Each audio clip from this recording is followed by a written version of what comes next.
everyone, and welcome again to Green Ethics videos. This is part 2 of the Kale series. This time I have my hat because last time I almost burn up phone in a sun hat. And I have my shovel, my fork, and my machete. So you know say things serious. So this video is basically just transplanting the plants into bigger trees and also transplanting it into the bed. So this one include everything. So just try, like and subscribe, let the video go global, share it, everybody see what we are doing here. So alright, cool. This is what the plants look like now. As you can see, not everything germinated, so we have some caterpillar damage right there, but we're going to use what we have. We have some 50 cell trees right here, some deep trees. So these are what we're going to be transplanting them in. I know you guys are going to say, why didn't I plant them in this first? Well, I'll explain that later. This is worm casting. This is what we're going to use today because we don't have any compost. It's just worm poop. Great. And I'll show you how to make the worm bin in another video. Just keep following.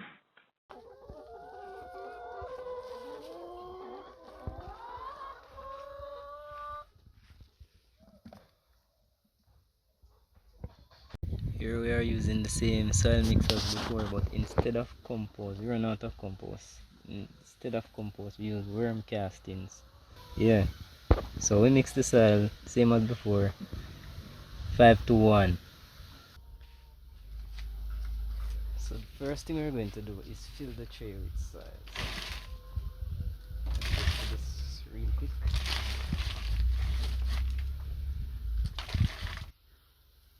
As usual, you don't want to compress this soil.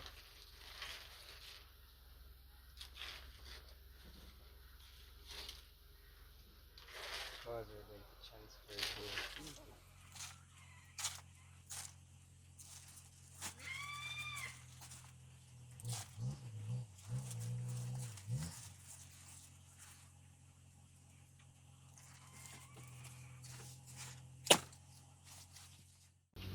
So now we're going to make some holes in this, about the size of these plugs.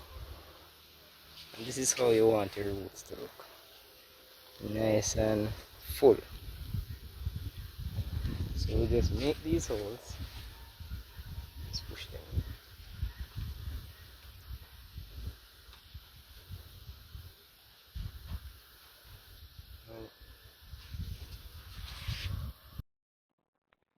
So I transfer the plants from the smaller tree so they can get bigger stems, leaves and roots, and this will increase their survivability against the elements, pests and diseases.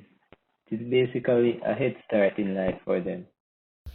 Well, you might be wondering why I didn't just plant the seeds in a bigger tray to begin with. That's because I didn't want to waste soil. As you can see, some of the plants didn't germinate.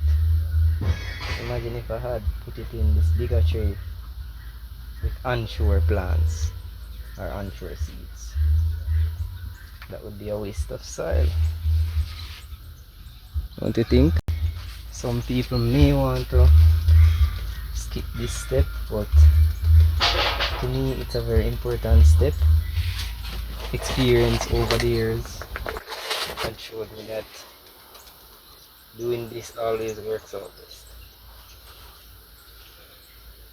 If you want to skip it, it's up to you.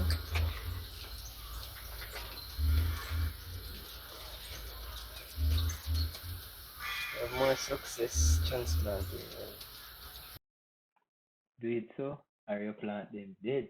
Argument done. So this trade is finished. So what we need to do now is just water them. Give them a good duck, then and settle them.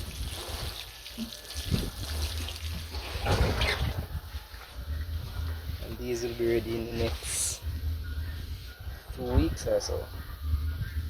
We can put them in the beds.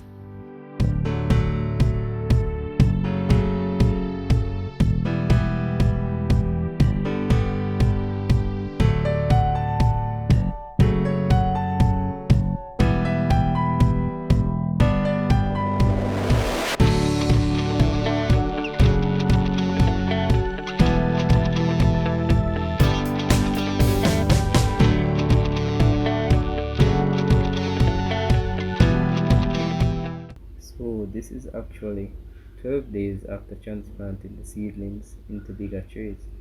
Now they are ready for the raised beds.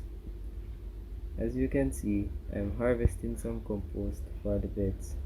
This compost I'm harvesting is actually some I made myself from chicken manure and food scraps. I will teach you how to make this compost in a future video. So if you have chickens, you can have compost. It's not that hard.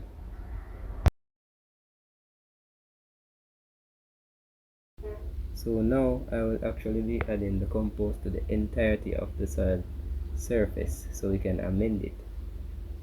I would recommend you do this at least twice per year with some good quality compost. You can actually use rabbit manure if that is what you have on hand. And contrary to popular belief, rabbit manure does not burn plants, and it is actually known as a cold manure. It is similar to compost as it is a slow release organic fertilizer. It mostly contains nitrogen, which is especially good for leafy greens. So the last thing we need to do is to incorporate the compost into the soil, at least a few inches deep. So our roots, which run deep, as you will see, will have access to the nutrients.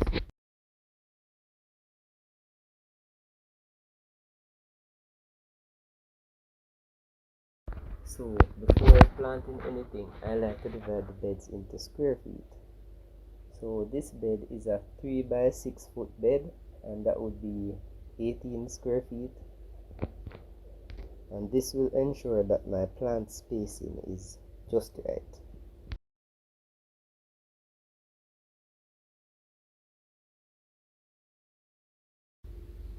So before I start planting anything in the beds, I actually like to take all the seedlings out of the trees while I'm still upright, as it will limit the time I spend bending down. So for those with a bad back, this is a good trick. So I will do this by just gently squeezing the sides of each cell and giving them a light tug to get them out. Alright, so for the final step, just use your hand trowel or your machete or your knife, anything you have, to make a 3-inch hole in each square foot. Put your seedlings into these holes and cover with soil. I like to alternate them between rows because I feel it gives them more space, but it's up to you. So there is a step missing from this video, but that's entirely on purpose. You should water these seedlings. So I didn't water my seedlings because it was about to rain while I was doing this video, and that would make any sense. Skip this step.